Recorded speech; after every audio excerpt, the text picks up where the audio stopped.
ओम नमो शिवाय। 22 जुलाई 2025 को सावन माह के कृष्ण पक्ष की द्वादशी तिथि है और आज के दिन सावन मास का दूसरा मंगला गौरी व्रत और सावन प्रदोष व्रत है।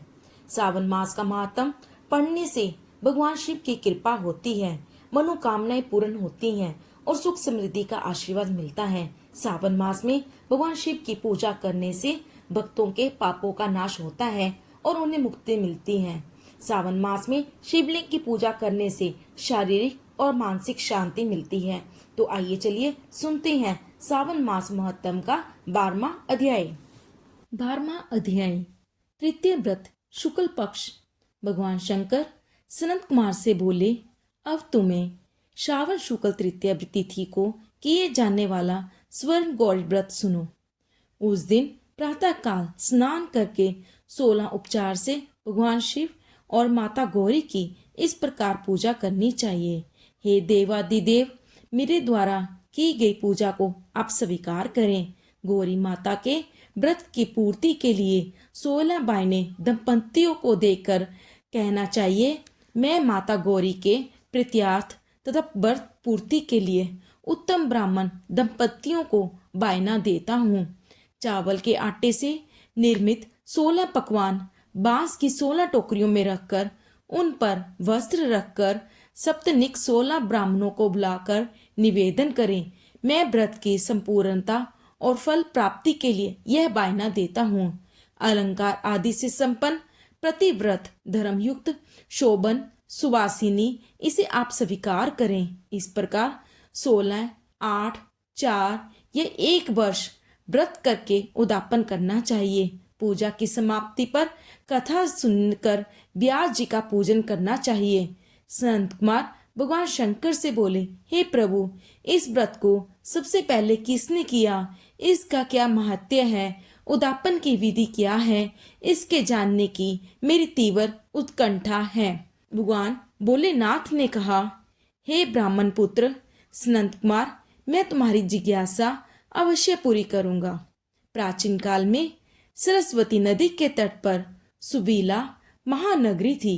उसके राजा का नाम चंद्रप्रभा था। उसके महादेवी और विशाला नाम की 2 रूप और लावण्य युक्त पत्नियां थी। राजा चंद्रप्रभा महादेवी रानी को अधिक प्यार करता था। राजा उस पर अपनी जान छिड़कता था। एक दिन राजा शिकार खेलने के लिए वन में गया। वहां उसने शार्दुल सिंह, वाहरा, अरना, भैंसे, हाथी आदि का शिकार किया। अब राजा को प्यास व्याकुल करने लगी। राजा वन में पानी के लिए इधर उधर घूमने लगा। घूमते हुए वे एक तालाब पर पहुंचा। उसने तालाब के जल से अपनी प्यास बुझाई। पानी पीने के बाद राजा ने इधर उधर देखा तो उसने देखा कि तालाब के किनारे कुछ अप्सराएं गौरी की पूजा कर रही हैं। राजा ने उनसे पूछा, आप किसकी पूजा कर रही हैं? अप्सराओं ने उत्तर दिया, हम स्वर्ण गौरी का पूजन कर रही हैं। राजा ने फिर पूछा, देवियों, इस व्रत को करने की विधि एवं व्रत का क्या फल मिलता है, बताने की कृपा करें। अप्सराओं ने उत्तर दिया, सावन शुक्ल तृतीय के दिन यह व्रत किया जाता है। इस व्रत में भगवान शंकर और भगवती पार्वती का पूजन किया जाता है। इस व्रत में 16 धागों का डोरा पुरुष अपने हाथ में तथा स्त्रियां अपने बाएं हाथ में बांधती हैं। यही इस व्रत को करने की विधि है। इस व्रत को करने से भगवान शंकर की कृपा से सब मनोकामनाएं पूरी होती हैं। यही इस व्रत का फल है। यह सुनकर राजा चंद्रप्रभा ने भी सावन मास की शुक्ल पक्ष की तृतीया को अपनी दाईं भुजा में 16 धागों वाला डोरा बांधकर व्रत किया। राजा ने कहा, हे माता गौरी, मैं इस डोरे को व्रत के लिए बांधता हूँ, मेरे ऊपर आप कृपा करना। इस प्रकार व्रत धारण कर राजा अपने महल में आ गया। रानी महादेवी ने राजा के दाएं हाथ में बंधे डोरे को देखा तो पूछा, यह क्या है? इस पर महाराज ने व्रत के बारे में बता दिया।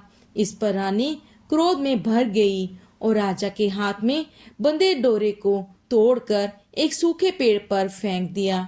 राजा ने रानी से कहा, ऐसा कर तुमने अच्छा नहीं किया है, यह तुमने माता गौरी का अपमान किया है। इधर राजा की दूसरी रानी ने देखा सूखा पेड़ डोरे के प्रभाव से हरा भरा हो गया है। छोटी रानी ने उस डोरे को अपनी बाईं भुजा में बांध लिया। ऐसा करने से छोटी रानी डोरे के प्रभाव से राजा की सर्वाधिक प्रिय हो गई। इधर बड़ी रानी व्रत का अपमान करने से राजा द्वारा त्याग देने के कारण दुखी होकर वन में चली गई। वन में वह महादेवी का ध्यान कर पवित्र मुनियों के आश्रम में ठहरी, परंतु मुनियों ने उसे देखकर कहा, अरे पिशाचनी, यहाँ से चली जा। राजा और मुनियों द्वारा तिरस्कृत रानी महादेवी घोर जंगल में घूमती हुई थक कर एक जगह बैठ गई। वहां गौरी का स्मरण कर पश्चाताप के आंसू बहाने लगी। रानी को दुखी देखकर देवी को उस पर दया आ गई और उसने दर्शन दिए। रानी ने देवी को दंडवत प्रणाम किया और उनकी स्तुति करने लगी। हे देवी, आपकी जय हो, आपको बारंबार नमस्कार है। हे वक्त पर प्रद, आपकी जय हो। हे मंगल रूपे, आपकी जय हो। इस प्रकार भक्ति के द्वारा देवी से वर प्राप्त करके बड़ी रानी ने गौरी अर्चन करके व्रत किया। व्रत के प्रभाव से राजा बड़ी रानी महादेवी को वनों से महल ले आया। देवी के प्रसाद से राजा तथा उसकी दोनों रानियों की सब इच्छाएं पूर्ण हुई।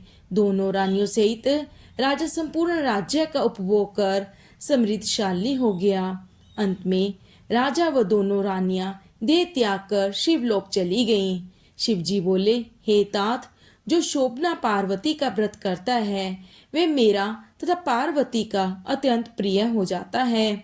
इस लोक में सुख सुविधा भोग कर अपने शत्रुओं पर विजय प्राप्त करके अंत में मेरे लोक को चला जाता है।